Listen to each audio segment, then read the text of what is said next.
I am so honored, Daniel, to be on this journey with you of trying to heal your avoidant attachment.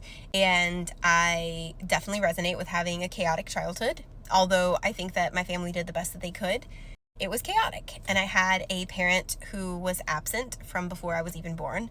So that created a lot of attachment wounds, as you can imagine, for me as I'm becoming an adult and trying to figure out the world and who I am and how I fit in the world and my own self-worth. And so what I would say is to continue, stay committed to learning and growing, and continue to find resources that feel right for you and resonate with you. I went through a lot of different experts. I went through a lot of different types of content before I found the things that I really like. And so I'll share with you some of the content that really resonates for me. But what I would say is, more than anything, if something doesn't feel right, if a person that's giving you advice and they're giving you their expert opinion just feels off, then you don't have to take it. I think that we should be really careful with the content that we consume and with the advice that we take in, because it just doesn't resonate for everybody. So I really love the Gottman Institute. I think they're wonderful. I think that their research into healthy marriages and healthy partnerships is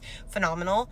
I love Brene Brown. I feel like she has helped me a lot with self-acceptance and loving myself and not going into a place of shame. I love Rachel Hollis. She can be a little controversial for some people. I personally enjoy her podcast. It's the only podcast I listen to regularly.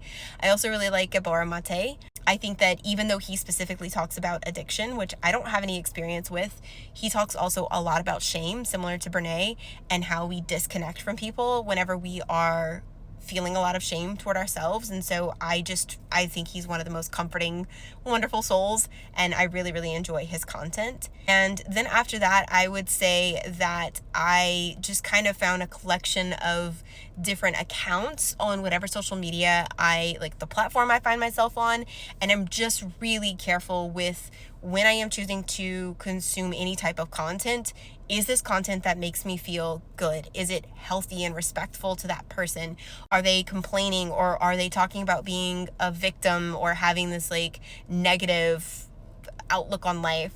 Or are they hopeful? Are they realistic about their goals and where they want to go in life? And I think that, so just being more mindful of what you put into your mind and really what seeps into your subconscious is so essential and important whenever you are trying to change. So sometimes that means purging your following list. It means changing the type of even movies that you watch or podcasts that you listen to or music that you listen to, because we perpetuate cycles of thoughts based on the things that we consume on a daily basis and what we believe about ourselves. And so that's something that I can also highly, highly recommend, just not knowing the specifics of your situation. And I hope that was helpful. And if you guys have more questions, you can always leave me comments with your questions, and I do my best to respond to comments. And that way we can kind of help everybody.